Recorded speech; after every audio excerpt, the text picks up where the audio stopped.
Thank you very much, Professor Sejong-won, Professor Hwayong. Ladies and gentlemen, good morning. It is my great privilege to have an opportunity to be a speaker in this morning session. This is my disclosure information. Let me start with the risk of ischemic stroke in patients with atrial fibrillation. Women, AF, has several characteristics compared with atrial fibrillation in men. The incidence of atrial fibrillation is low, but the prevalence is same in women because women live longer than men, and women have more symptomatic atrial fibrillation and higher risk of stroke. Women favors less invasive intervention, less aggressive antithrombotic therapy, and less likely to be included in large clinical trials. Also, women shows a higher adverse events during rhythm control strategy. Multiple large-scale clinical trial studies have documented that the female atrial fibrillation patients have a high risk of ischemic stroke. Therefore, the female sex is considered 1 point in the CHA2DS2-VASc score. Even in the study with low-risk stroke patient, CHA2DS2-VASc score 0 and 1, female AF patients shows a higher incidence of ischemic stroke than in men. So female sex is a significant risk factor for stroke in patients with atrial fibrillation, even after excluding the potential comorbidities. I would like to explain the ventricular-atrial mechanistic linkage to understand the sex difference in AF pathophysiology. In general, we observe a higher atrial remodeling in patients with higher CHA2DS2-VASc score. In these electroanatomical maps, red area suggests low voltage and gray area reflects low voltage scar. And CT image shows a larger left atrium, and electroanatomical map shows a larger low voltage area in patients with higher CHA2DS2-VASc score compared with CHA2DS2-VASc score 0. Ventricular-atrial mechanistic linkage means the relationship between LV diastolic function and atrial myopathy. In patients with higher EO prime, left atrial pressure is significantly higher, and the left atrial remodeling is significantly progressed. It is because high LA diastolic pressure affects left atrial pressure and remodeling directly during mitral valve opening period in patients with LV diastolic dysfunction. And the electroanatomical mapping, LA electroanatomical remodeling directly affects the left atrial appendage function, and appendage flow velocity was significantly lower, and the EOA prime was significantly higher in AF patient with larger left atrium and lower LA voltage. That might be the reason for the higher risk of stroke in patients with heart failure with preserved ejection fraction, HFpEF. So to exclude the effects of comorbidities, we evaluated the risk of stroke and CHA2DS2-VASc score, which reflects the degree of HFpEF and the LV diastolic function. And in this study, we found the higher stroke risk in AF patients with higher HFpEF score, especially in older age group, over 60 years old, and higher EOA prime. We also found that the epicardial adipose tissue volume affects atrial myopathy. We measured the post-ablation 1-year LA reverse remodeling, and the patient with poorer reverse remodeling shows the low LA voltage and higher HFpEF score at 1 year, and significantly higher ventricular adipose tissue volume, but not atrial adipose tissue volume. Then, how different is this LA remodeling between men and women? Generally, height and extremity lengths are shorter in women than in men. Therefore, central blood pressure is significantly higher in women with same peripheral blood pressure. In other words, women are more vulnerable to hypertension or post-pressure amplification, and resulting in left ventricular hypertrophy, diastolic function, and potentially atrial myopathy. Therefore, EOA prime was significantly higher, and LA voltage was significantly lower in women younger than 65 years old than in men, and the LA volume index was significantly higher in women with CHA2DS2-VASc score over 3 than in men.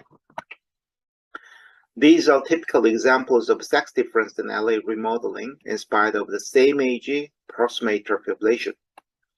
Women shows significantly higher EOV prime, larger left atrium, and lower LA voltage compared with men. This suggests women are vulnerable to diastolic dysfunction and atrial myopathy. Now let me summarize the recent outcomes of AF catheter ablation. The Cabana trial proved the superiority of mortality and cardiovascular hospitalization of atrial fibrillation catheter ablation group over medical therapy group, and the Castle AF trial shows overall mortality benefit of AF ablation in heart failure with ejection fraction less than 35%, HFrEF group. What are the effects of AF ablation in HFpEF patients? We estimate the degree of LV diastolic function by evaluating the baseline and 1 year HFpEF score. In this cohort, 21% of patients showed a reduced HFpEF score at 1 year, but 17% shows the increased HFpEF score. And AF ablation effectively reduced the HFpEF score in patients with baseline LV diastolic dysfunction and shows the worst 1 year HFpEF score in patients who recurred with sustaining atrial fibrillation. AF ablation also reduced the risk of ischemic stroke to the level of non-AF population compared with medical therapy group alone. Of course, those patients keep continuing the anticoagulation based on guideline. And the AF ablation also improved the 5-year follow-up renal function than in medical therapy group.